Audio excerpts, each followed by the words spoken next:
Good morning, ladies and gentlemen. I'm meadsyreplays. Welcome back to the channel. In today's video, we're going to play the Forest Witch, a tank that I haven't actually given a lot of time since it was released. Obviously, we made the review on the tank, but since then, I hadn't really played the tank too much. And I was just playing the game, you know, never intended really to make the video. Just scrolling through the tanks, and I thought, you know what, Forest Witch, let's take it for a spin. So is the tank is the tank as scary as it actually looks in the battlefield? Now, in fact, I'm quite enjoying the tank. I really am. It is, of course, a tier 7 heavy tank. So it is one of those that if you're top tier, it is a fantastic tank.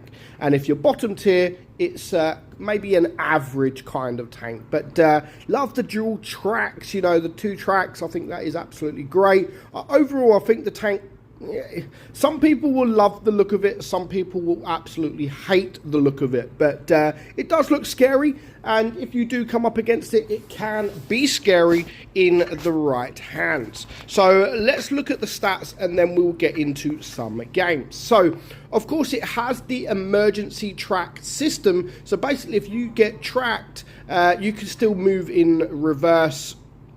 You can allow the tank to move backwards at a speed of 7 kilometers per hour, which is really good because, like I said, if you get tracked, you can still move, especially if you're on a corner, which can be very frustrating, or if you're on a ridge. So if you get tracked, at least you can back up just enough to hide your tank. And of course it does have the reverse shell as well, so you need to be very careful with that reverse shell. We'll talk about the reverse shell for those that are not too familiar knowing what that is. So your turret armor 193 is okay, not bad to be fair. You will get some bounces, and your hull is 128. So yeah, armor wise, it's okay. Again, if you're up against some tier 6, it's going to be incredible, and if you're up against some tier 8s, then it won't be as good. So your DPM 1791. Of course it is an auto reloader, so the DPM is going to be quite low. So the reload between each shell is 2 seconds 0.61. Now the auto loader or auto reloader reverse shell, this is what I mean by the reverse shell. So if you shoot the last shell, so you've got 4 shells in your magazine, if you shoot 3 shells, then and the last one, just to reload that very last shell is 18 seconds. So it's more than double the next shell. So the aim for that is not to use that last shell unless you absolutely have to. Only use the 3 shells and then reload them 3 individually and not use that last shell. You need to keep that last shell at all costs, unless it will save you the game, unless it gets you a kill. That's very, very important. Unless it brings a tank down to a 1-shot that your teammates can clear up, but always try to keep that last shell. So your AP pen 187, 252 on your APCR and 50 on your HE. You've got a 240 alpha gun, 210 on your APCR and 320 on that HE. Your aim time is 3.8 and the gun dispersion is 0.344. You've got only 6 degrees of gun depression with a top speed of 36 kilometers per hour. So yeah, stat wise, it doesn't look too interesting. Like, it doesn't look fantastic. It looks kind of average if you ask me, but all those tanks with the reverse shell are normally quite low DPM anyway. So don't look at the DPM and think, wow, really? It's only that? Yeah, ignore the DPM.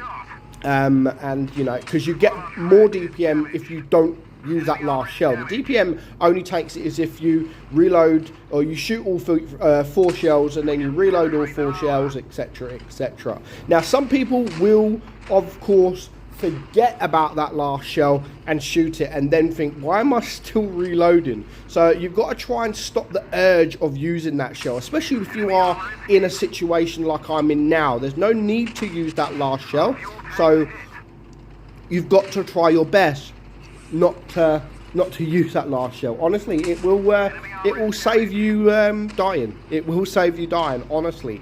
So So as I've said about the armor profile, you know, it can work, but you can't rely on that armor too much. Now here, yes, we've got 700 block damage, but we are coming up against tier 6s. So you would expect to get some bounces if you do come up against tier 6s. Now, I'd always also recommend keeping the last shell, of course, but don't just reload that second shell and then shoot like I'm doing here, basically, because it's more fun reloading all 4 shells, and at least you've got 3 shells that you can shoot and maximize. Well, you can actually shoot 4 if you absolutely need to, like here, for example. I reloaded 2 shells. I'm not going to shoot the last shell. If I would have just reloaded another shell, I could have probably taken care of that AT7. But yeah, no, I didn't. And again here, I just wanted to get the shot off, and I'm hoping for a bit of bounces here. I need some bounces, and I did get a bounce. So it just makes it more fun to play the tank if you do reload 4 shells at a time, because you just find yourself always hiding. Like again, like here, we are going out because we do have 3 shells, which means I can take care of the AT7, and then we're going to back up again. This guy is a one-shot, so we are going to clear him, and you know, it was the last kill, so it wasn't too bad anyway. So yeah, not too bad, you know, not too bad at all. The armor profile, again, it can work. We did get, I mean, 1390 block damage there, which I think is not bad. But again, as I've said, you're not going to get that block damage if you are coming up against tier 8s. But luckily for me, these 2 games, we are coming up against tier 7s and 6s, so it does make it a lot easier. So some of these games I do forget. I mean, this is the first game I played in it in a while, so I forgot about that reverse shell. Shot the smasher there. Luckily, at least it penned. So we shot 4 shells and we've done 900 damage. And now you're going to just reload. But I didn't mind too much because there's no other tank around. So I'm now flanking around with the Tiger 1. And all whilst I'm flanking around, it does give me that time to reload a few shells. So yeah, it's not all too bad if you do use that last shell, especially if there is nothing around you. So we've got 3 shells reloaded here, and I'm like, no, do you know what? I'm gonna wait for the 4 shells. So there's 1.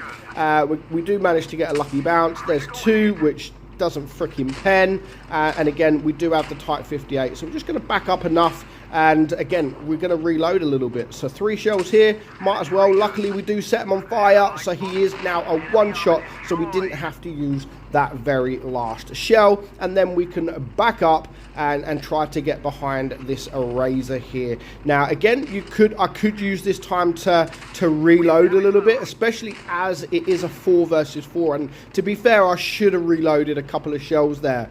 And we're just going to get behind the eraser, wait for us to reload another shell, and we do get the shot off. And luckily, the Tiger does kill him. So that is 2 kills, 2.2k damage, and it's a 4 against 3. But a lot of us have lost a lot of hit points. And even here, yes, I am pushing towards the T29 here, but I do want to get close, and I do want to sort of reload all 4 of my shells. And as soon as we get around the corner, hello VK, stupid shot against the VK there, stupid shot against the VK there, totally messed up my shots. That was my own fault.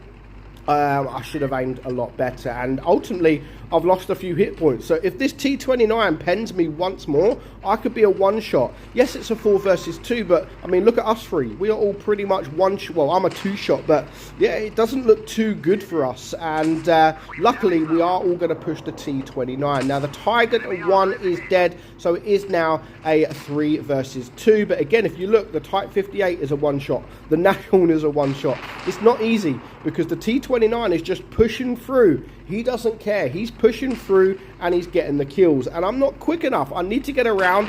And now it is a 1 versus 2. But because he's been running around the maps, even though I do bounce there, I still have enough shells in my magazine to take care of him. We're going to get the shot off here, or we should reload here. And at this point, I'm not too afraid of this Britannia Panther. He can shoot me. You can see I'm getting bounces, no problem, but I have to push. I don't want him to run away, which is why I'm being so aggressive, because they have 3 supremacy bases. If he runs away now, it could completely be game over. So I wanted to get close to him very quickly, and that is exactly what I do. So I'm just going to back up now. I've got time to reload one more shell. I don't need 3 shells, I only need 2, so I'm just going to reload that second shell and then go out again, get some bounces on the way, and then we do get the victory. So overall 1560 block damage again, which is really good, almost my entire hit point pool, and we do end on 4,115 damage. So